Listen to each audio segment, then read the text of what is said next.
Hi everyone! So for this video ay nagluto po tayo ng tatlong klaseng potahe para sa ating agahan. At ayan guys, una po natin na iginisa yung bawang sibuyas at kamatis para sa ating talong recipe with corned beef. Mabilis ang gisa-gisa lang ito kaya nakapagluto agad tayo ng tatlong potahe in one meal. Madami lang pakinggan guys kasi tatlong potahe pero konti lang po talaga yan, mga ilang piraso lang yung niluto ko na ampalaya, talong at tuyo. Nagluto ko ng talong kasi para yan sa mga bata kasi may halo yung corned beef.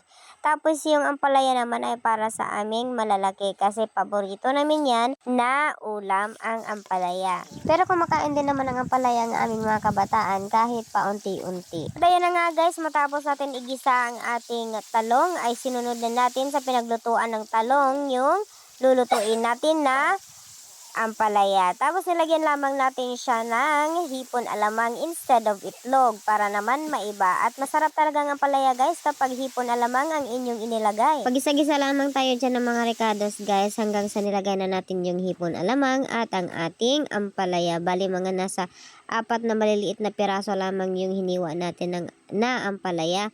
At ayan na nga, pagkatapos natin siyang igisa, ay ready na ang ating ampalaya. Sunod naman natin na lulutuin ay ang ating tuyo. Tuyo na merong medyo basa-basa na part, o diba? Kaloka. Pero ayos lang yan kasi puputok-putok lang din naman yan. Tapos matatalsikan tayo ng mantika.